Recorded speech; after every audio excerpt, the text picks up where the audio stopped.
안녕하세요. 토요일 미스테리 디바베이입니다. 1994년 10월 15일, 이날은 대만 타이페이에 있는 한 초등학교의 개교 기념일이었습니다. 축제를 기념하려고 학교 안팎은 들뜬 분위기로 가득했죠. 학생들은 풍선을 들고 웃으면서 떠들고 교사들도 분주하게 움직였어요.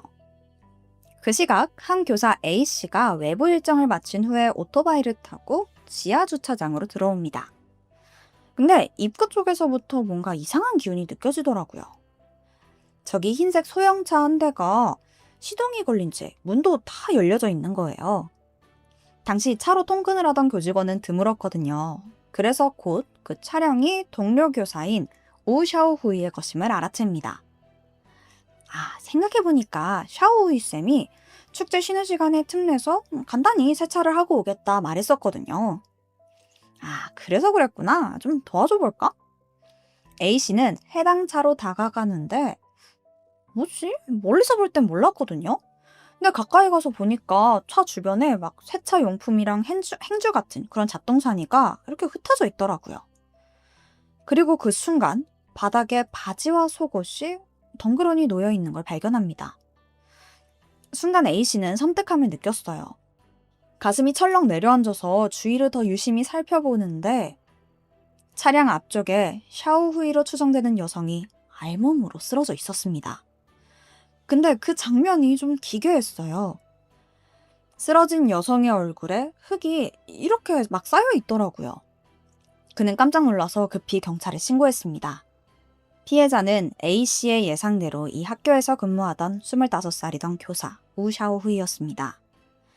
수사 초반 경찰은 이 사건이 금방 해결될 거라고 생각했어요. 아무래도 사건 현장이 출입 인원이 제한적인 학교잖아요. 곧바로 범인의 흔적을 발견할 수 있을 거라고 생각했죠. 하지만 경찰이 도착하기도 전에 사건 현장이 심각하게 오염되면서 상황은 꼬이게 됩니다.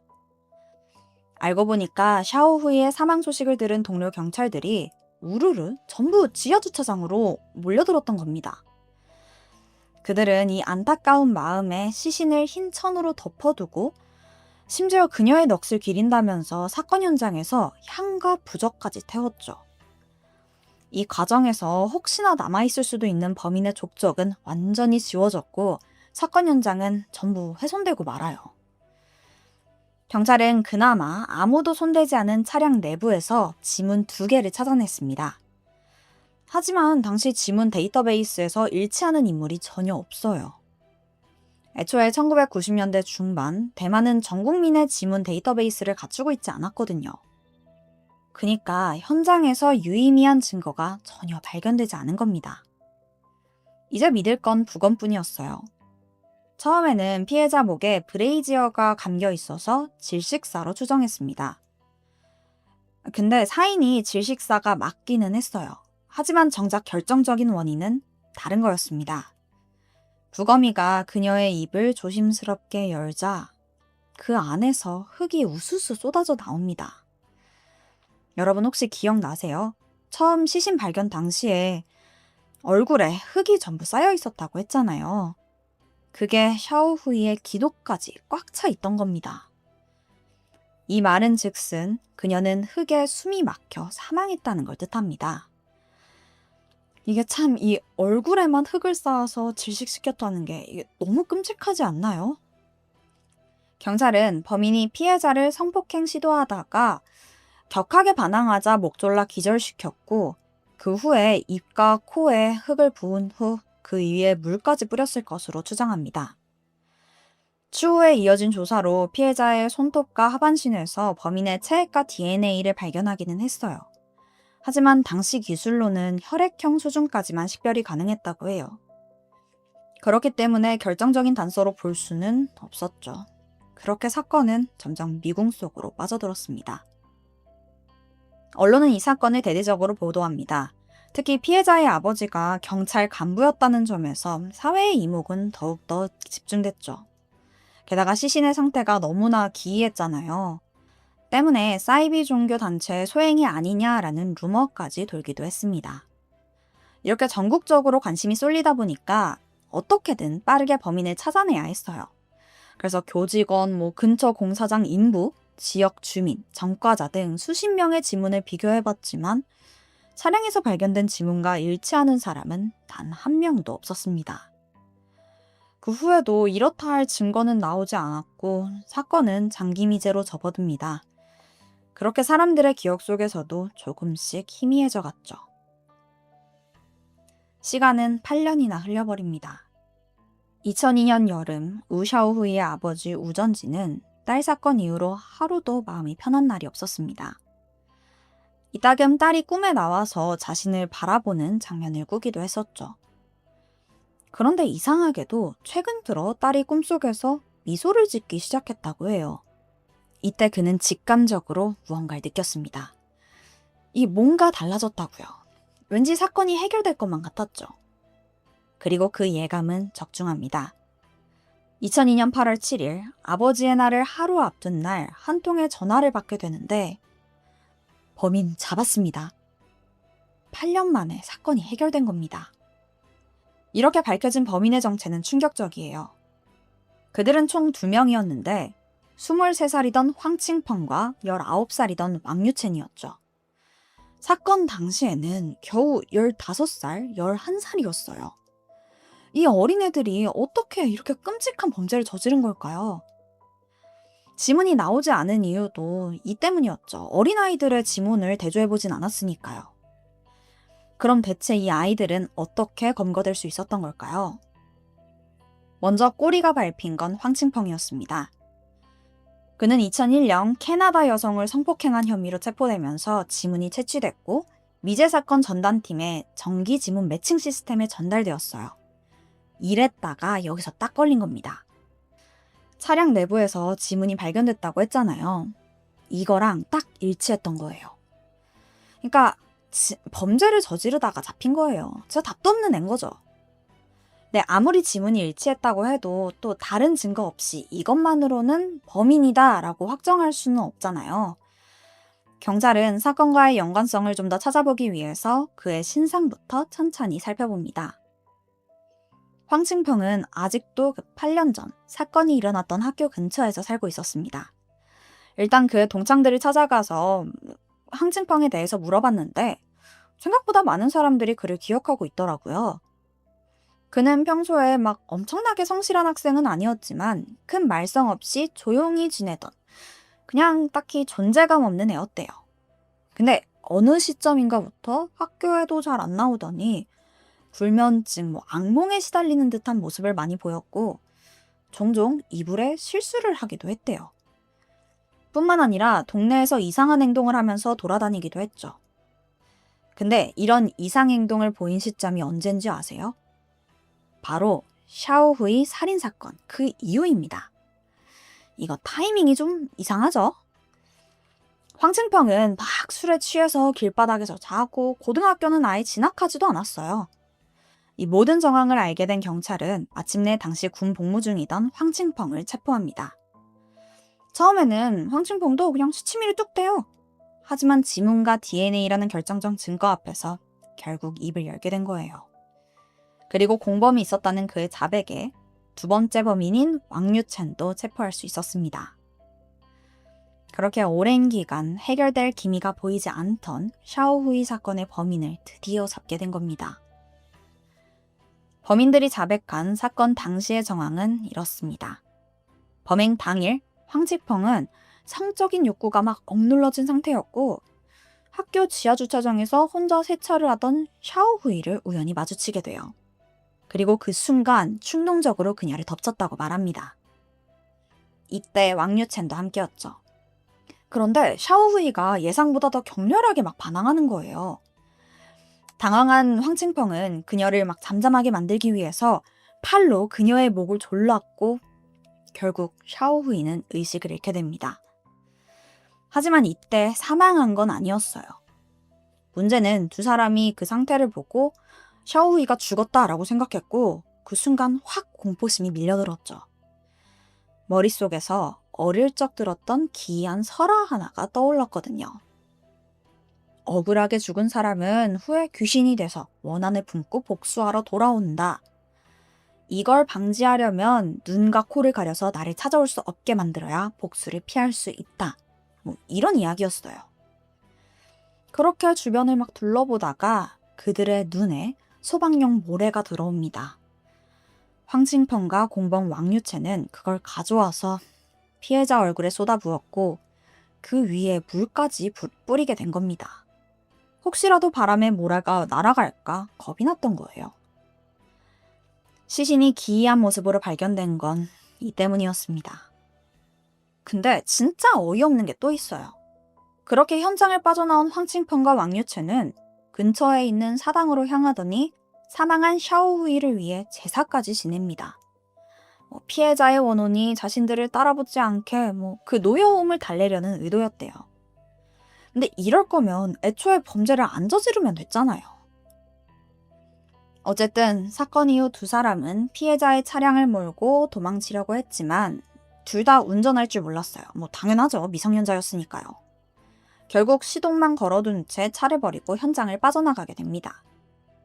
그래서 시동이 걸린 채 문이 전부 다 열린 상태로 발견된 거예요. 이 과정에서 차량 내부 곳곳에 지문도 남았고요. 당시 수사관들은 범죄 수법의 잔혹성과 기괴함에 이게 어린애들이 저질렀을 거다라는 상상도 하지 못했습니다. 그래서 의심을 8년 동안 피할 수 있었던 겁니다. 2002년 9월 이들의 재판이 시작됐어요. 과연 어떤 판결을 받았을까요? 사건이 다시 재조명되면서 많은 사람들은 이 끔찍한 범죄에 대해 당연히 사형이나 최소 무기징역이 나올 거라고 예상했습니다. 하지만 재판 결과는 모두의 예상을 완전히 뒤엎었죠. 문제는 범인들의 범행 당시 나이였습니다. 주범 황칭펑은 살인과 성폭행이라는 중범죄를 저질렀지만 당시 나이가 만 15세였기 때문에 대만 형법상 사형이나 무기징역이 전혀 선고될 수 없었어요. 게다가 자기가 지적장애랑 정신질환을 앓고 있다라는 의료감정 결과를 제출했고 법원은 또 이걸 받아들입니다. 그렇게 예상보다 훨씬 가벼운 징역 16년형의 강제 정신과 치료 명령을 받게 돼요. 사실 그는 캐나다 여성 성폭행 사건도 저질렀잖아요. 그래서 잡힌 거고요. 이 범죄로 인해서 이미 징역 7년형을 선고받은 바 있었는데요. 그렇게 샤오후이 살인사건과 캐나다 여성 성폭행 사건, 이 두 형량이 합쳐져서 총 20년형을 살게 됩니다. 하지만 이마저도 일부 감형돼서 2017년 출소하게 돼요. 벌써 사회로 돌아온 상태입니다. 공범 왕유챙의 경우는 더 충격적이에요. 그는 사건 당시 만 11살로 미성년자잖아요. 대만 소년법상 애초에 형사처벌 대상이 아니었어요.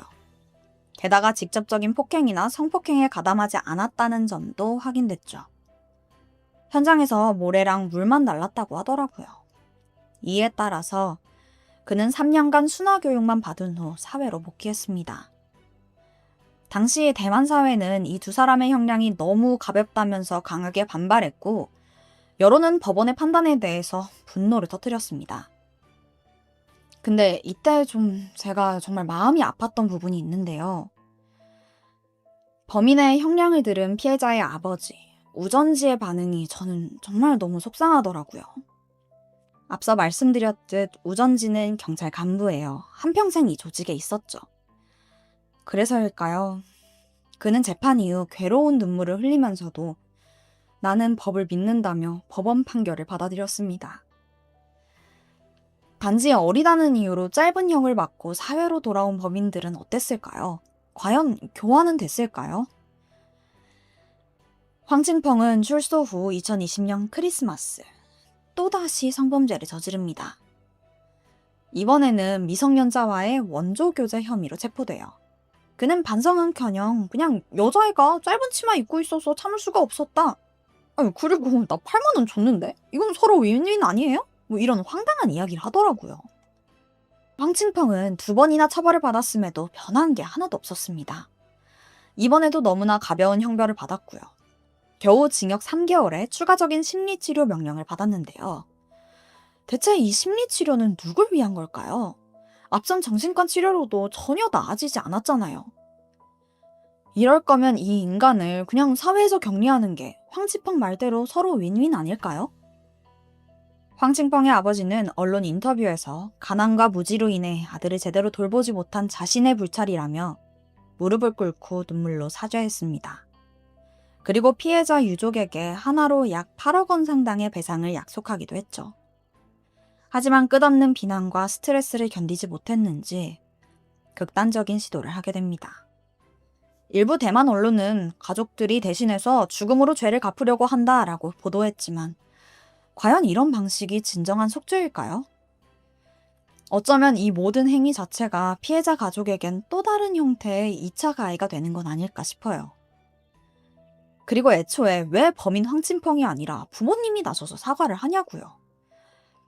언제나 그렇지만 이번 사건 정말 생각이 많아지는 사건이었습니다. 제가 준비한 스토리는 여기까지예요. 그럼 전 다음 영상으로 찾아올게요. 지금까지 토요미스테리 디바메이였습니다. 안녕하세요. 토요미스테리 디바메이입니다. 중국 북동부에 있는 길림성은 러시아, 북한과도 국경이 인접한 지역이라 한국 여행객들이 백두산 관광을 위해서 이곳을 자주 찾고 있다고 합니다. 그리고 중국에서 가장 큰 옥수수 생산지로도 유명하죠. 경작지 면적만 400만 헥타르로 남한의 2배 정도 되는 어마어마한 규모고요. 그래서 이곳에 가면 바다처럼 끝없이 펼쳐진 옥수수밭을 구경할 수 있습니다.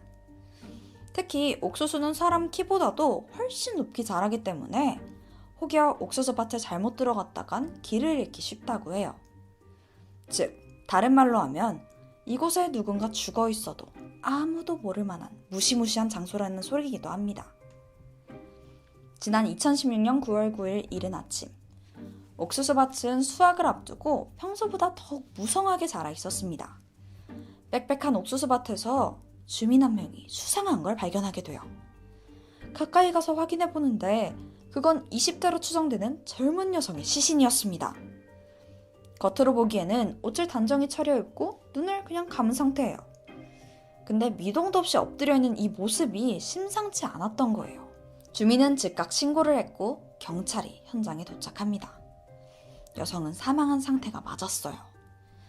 경찰이 시신을 수습하고 확인해 보는데 근데 뭔가 이상해요. 이때 충격적인 사실이 밝혀집니다.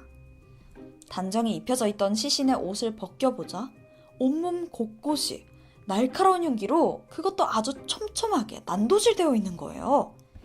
베테랑 수사관마저 이런 시신은 난생 처음이라면서 혀를 내두를 정도로 회순의 정도는 심각했습니다. 이것뿐만이 아니에요. 더 끔찍한 점은 그 난도질이 특히 하반신에 집중되어 있더라고요. 도대체 무슨 일이 있었길래 이렇게 끔찍하게 살해당한 걸까요? 그런데 경찰이 더 조사를 하다 보니까 이 앞뒤가 맞지 않는 이상한 점이 하나 발견됩니다. 우선 급소인 손목과 목에 뼈가 드러날 정도로 깊은 상처가 남아 있었어요. 근데 여기는 큰 혈관이 지나가기 때문에 공격당할 경우 다량의 출혈이 발생하는 부위죠. 게다가 전신을 난도질 당했잖아요. 거기에 이 급소의 깊은 상처까지. 이 모든 걸 미뤄봐서는 심각한 출혈이 있을 걸로 추정됐는데 시신이 발견된 옥수수밭 주변에 현저히 적은 혈흔만 발견된 겁니다. 아니, 이게 어떻게 가능한 걸까요? 자, 그렇다면 두 가지 가설이 세워지죠. 범행을 다른 곳에서 저지른 뒤에 시신만 유기했거나 아니면 이미 피해자가 사망한 상태에서 재차 시신을 난도질했을 가능성.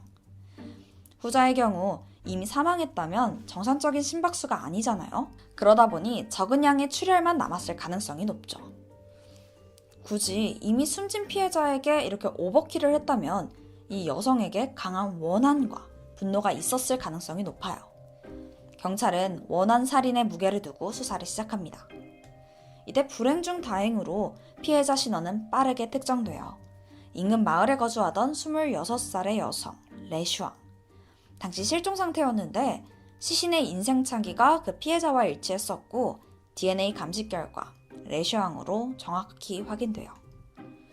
근데 그녀의 죽음이 알려지자 마을에서 흉흉한 소문이 돌기 시작합니다.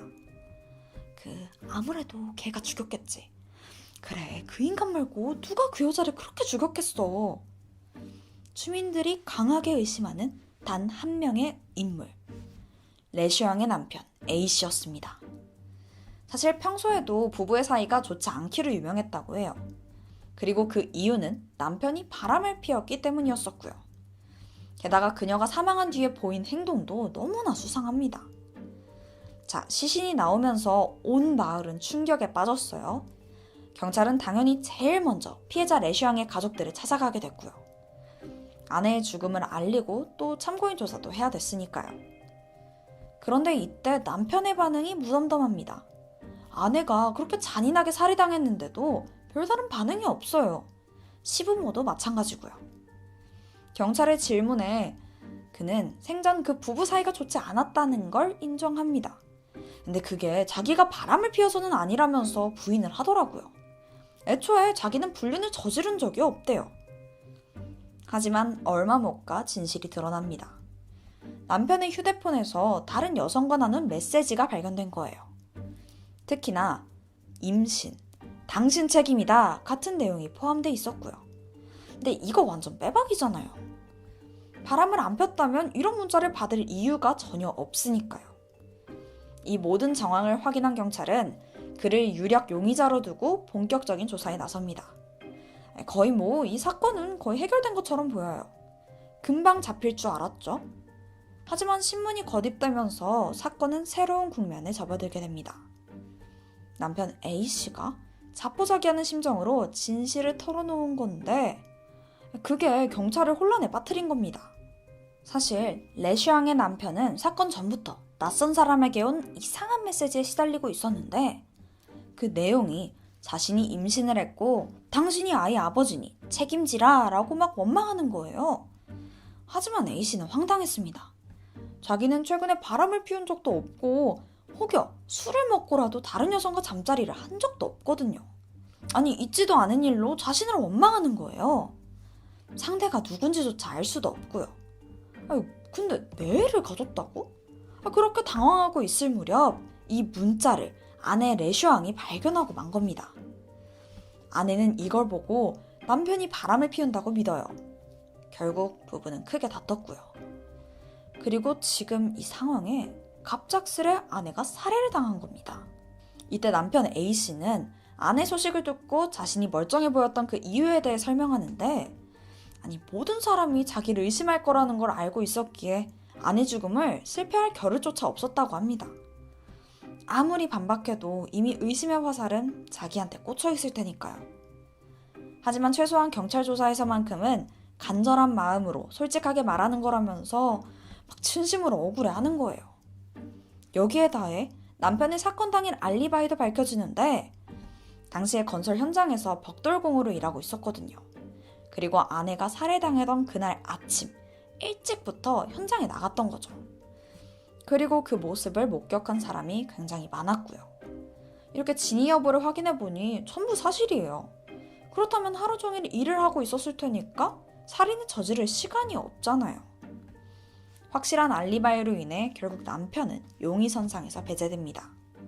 그러니까 범인이 아닌 거예요. 그렇다면 진짜 살인자는 누구일까요? 레슈앙의 시신이 발견되고 정확히 48시간 뒤인 9월 11일 지역 공안으로부터 충격적인 소식이 들려옵니다. 옥수수밭 살인사건의 범인이 붙잡혔다는 거예요. 그의 정체를 알아보기 전 일단 사건으로부터 2년 전인 2014년으로 거슬러 올라가야 합니다. 당시 레슈앙은 미리 휴대폰 요금을 충전해서 사용하는 선불 요금제를 이용하고 있었어요. 이 휴대폰은 충전 금액을 다 소진하면 직접 통신사 매장에 방문해서 다시 충전을 해야 되는데 레슈앙은 일을 하고 있었거든요. 그러니까 시간상 여유가 없었죠.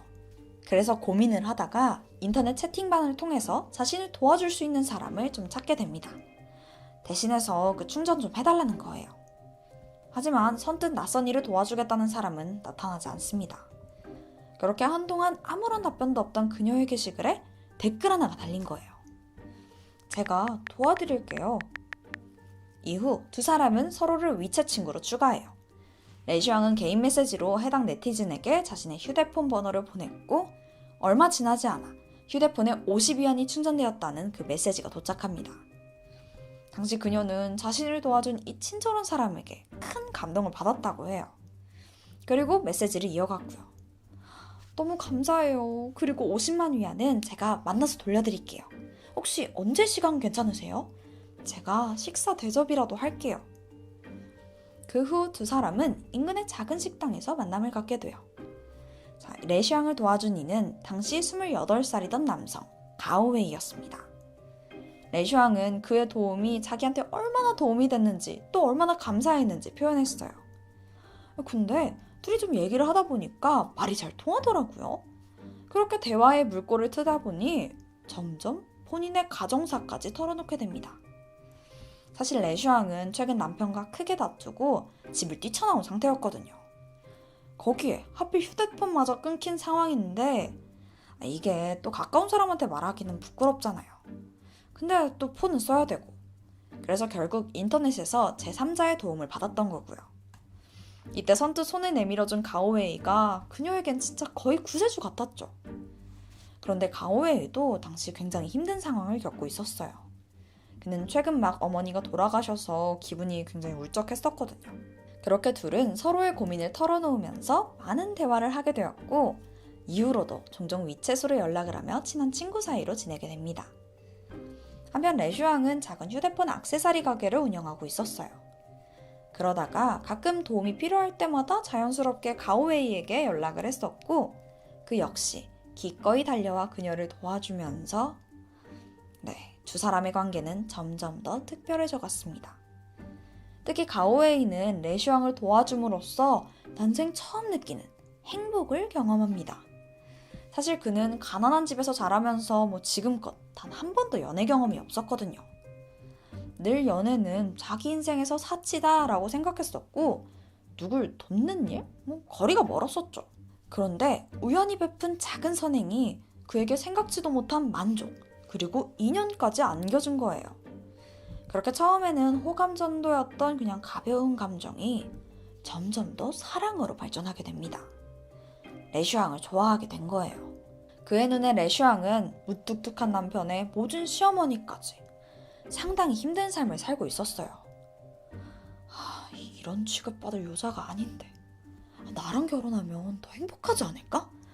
아니 내가 더 잘할 텐데 더 잘하면 나도 결혼할 수 있지 않을까? 이 상상이 꼬리를 물고 이어진 겁니다. 아무래도 그녀가 유부녀라 결혼까진 힘들어도 연인 관계라도 되고 싶었던 거예요. 함께 데이트도 하고 선물도 사주고 여행도 가고 그냥 지금처럼 계속 옆에 있고 싶었던 거죠. 그리고 가오웨이의 이런 애정 공세는 곧 레슈앙의 마음을 흔들게 됩니다. 외로운 결혼 생활에 비친 그녀는 결국 그와 부적절한 관계에 빠지게 돼요. 하지만 이혼을 하지 않는 이상 레슈앙은 여전히 가정이 있는 유부녀죠. 그러니 둘의 관계는 그냥 불륜 그 이상 이하도 아니었고요. 이때 가오웨이는 자기가 도와주겠다면서 또다시 나섭니다. 어쩌면 도움을 주는 스스로에게 좀 취해 있었던 것 같아요.